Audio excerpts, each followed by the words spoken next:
कृषि विज्ञान क्या होता है? जब एक दाना मिलाया जाएगा, समय पर सैकड़ों दाने बाहर निकल करके वे आएंगे। तो इस प्रकार से जिसको यज्ञ के विज्ञान का नहीं पता, तो यही कहेगा कि ये घी और सामग्री फूंक रहे हैं, उन्हें पदार्थ विद्या का ज्ञान नहीं है। अर्थशास्त्र के अंदर आप लोगों ने पढ़ा होगा, अर्थशास्त्र में एक सिद्धांत आता है कि मनुष्य न तो किसी चीज को बना सकता और न किसी चीज को बिगाड़ सकता, केवल रूप परिवर्तन कर सकता है। किसी ने किसी का पेड़ काट दिया और कहेगा अरे भाई पेड़ का नाश कर दिया, खत्म कर दिया, लेकिन वो पेड़ खत्म नहीं होता।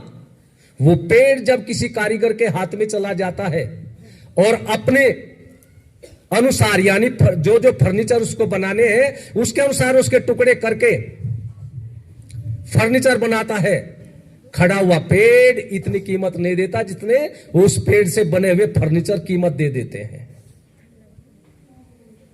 तो इसलिए मनुष्य ने जो आहुति दी है, जलती हुई अग्नि में वो नष्ट नहीं हुई, बल्कि अग्नि का एक स्वरूप होता है, उसमें जो भी वस्तु डाली जाएगी अग्नि भस्म करके वायुमंडल में हजारों गुना ताकत में परिवर्तित करके उसको फैला देगी।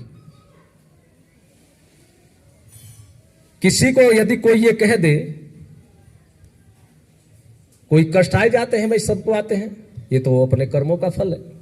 कोई कष्ट आ गया तो कह देते हैं बहुत से जो दूसरी विचारधारा के होते हैं कि तुम्हारे घर में कुछ ऊपरी हवा आ गई, करना क्या है कि चूल्हे में अग्नि में मिर्च डाल दो।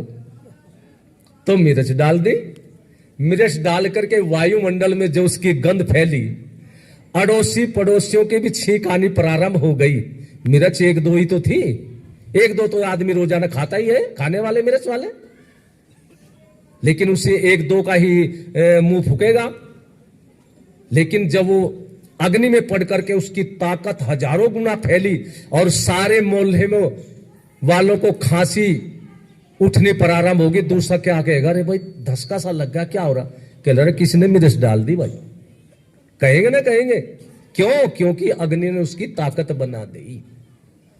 तो इसलिए अग्नि में एक चम्मच घी अगर छोड़ा जाएगा आहुति के रूप में, तो अग्नि भस्म करके उसको हजारों शक्ति में बदल करके सारे वायुमंडल में फैला देगी। इसी प्रकार की एक शंका एक मुस्लिम नेता को हो गई और ये शंका दूर करने के लिए उन्होंने प्रश्न कर दिया किससे? संसार के महान विद्वान और आधुनिक योगी महर्षि दयानंद जी महाराज को। अलीगढ़ के अंदर प्रवचन चल रहे थे उनके, और प्रवचन चलने के बाद में शंका समाधान जैसे हुआ तो सर सैयद अहमद जो मुस्लिम यूनिवर्सिटी आज है उसके वाइस चांसलर थे, उन्होंने कहा कि स्वामी जी हमें आपकी सारी बातें तो अच्छी लगती है, लेकिन ये बात कि थोड़े से घी से इतना लाभ हो जाता है, ये हमारी समझ में नहीं आता। स्वामी जी हमारी शंका का समाधान करिए। तो स्वामी दयानंद जी महाराज कहने लगे, सैयद साहब आपके यहां कितने मनुष्यों का भोजन बनता है प्रतिदिन? वो कह लगे 50-60 आदमियों का तो भोजन बनता ही होगा। कि उसमें हींग डालते हैं? कि हाँ जी डालते हैं। कितना? कि मासा 2 मासा। कहला सैयद साहब और दाल कितनी बनती? अब 2-3-4 सेर यानी किलो तो बनी जाती होगी। कहले इतनी दाल, एक थोड़ा सा हींग सुगंधित कर देता है? कहले जी हाँ सभी को सुगंधित कर देता है।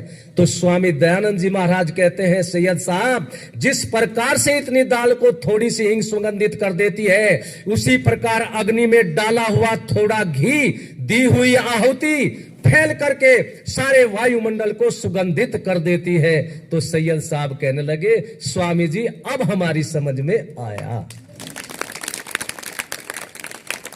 तो सज्जनों, यह है हमारी संस्कृति और हम इस संस्कृति पर चलते रहे, वेद के मार्ग पर चलते रहे। कवि ने बड़ा सुंदर लिखा था, वेद अनुकूल राज बिन सारे। सोमपाल जी से सुना भी होगा शायद कि वेद अनुकूल राज बिन सारे, इसलिए हमारे देश का भारी हरास हुआ।